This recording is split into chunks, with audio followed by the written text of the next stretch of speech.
Saudara-saudariku yang terkasih, hari ini Senin 16 September 2024. Saya Romsika dari Paroki Santo Yusuf, Surabaya. Dalam nama Bapa dan Putra dan Roh Kudus. Amin.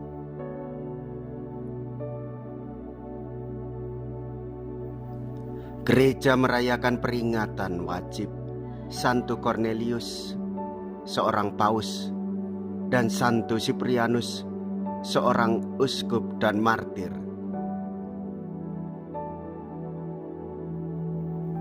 Persahabatan umumnya merupakan daya pendorong semangat. Cornelius dan Siprianus hidup di tempat yang berlainan dan meninggal pada saat yang berbeda pula. Tetapi karena selama hidup mereka bersahabat, maka diperingati secara bersama. Paus Cornelius selama memangku jabatannya harus menghadapi Novatianus, seorang paus tandingan. Siprianus, uskup Kartago, seorang ahli teologi yang berwibawa, merupakan pendukungnya yang kuat. Cornelius meninggal dalam pembuangan dan Siprianus sebagai martir.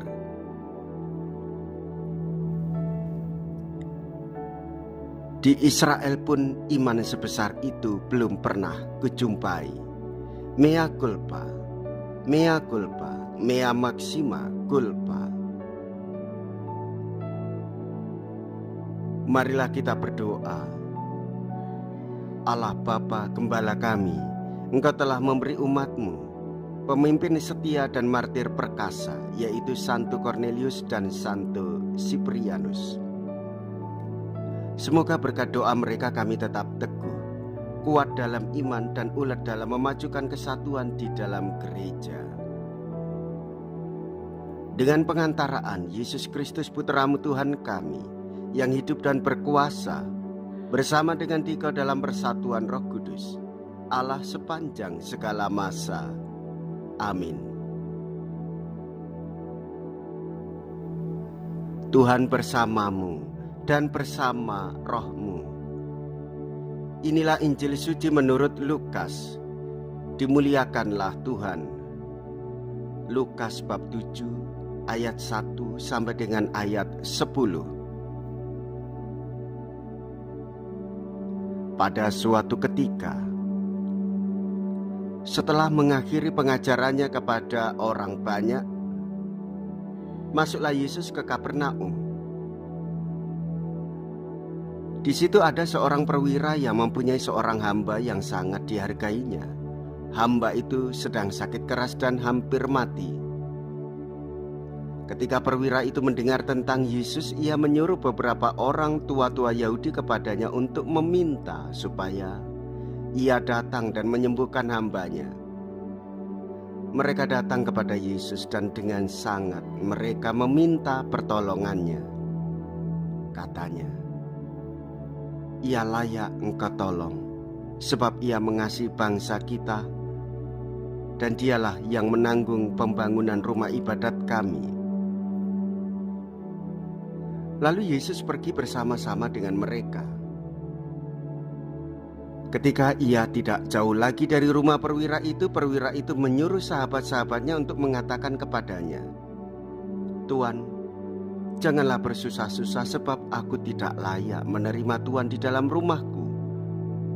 Sebab itu aku juga menganggap diriku tidak layak untuk datang kepadamu. Tetapi katakan saja sepatah kata, maka hambaku itu akan sembuh.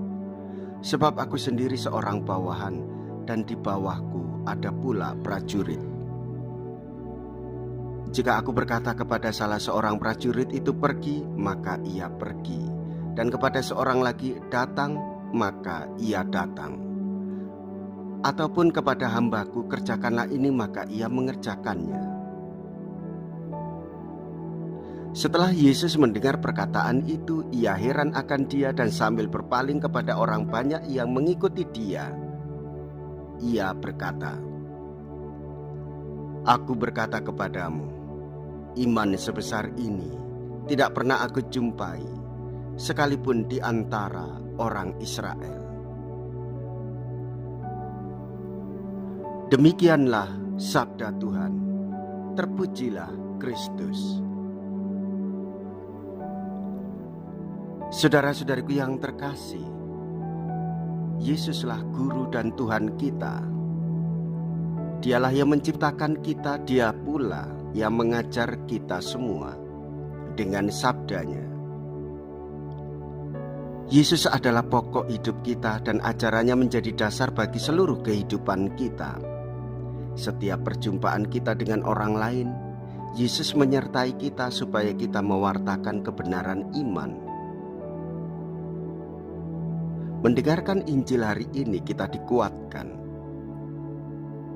Harapan seorang tuan akan kesembuhan hambanya dan meminta kepada Tuhan Yesus supaya cukup bersabda saja maka hambanya itu akan sembuh. Tuhan Yesus menghormati permintaan itu. Dan inilah iman yang besar, keyakinan yang kuat. Hendaklah kita memiliki iman yang besar dan keyakinan yang kuat. Di dalam perayaan Ekaristi Tuhan Yesus hadir untuk menguatkan dan menghibur kita, dan bahkan memberikan keselamatan bagi jiwa-jiwa kita semua. Jikalau kita berani hidup menderita dalam Yesus, maka kita pun akan dipermuliakan di dalam Kristus.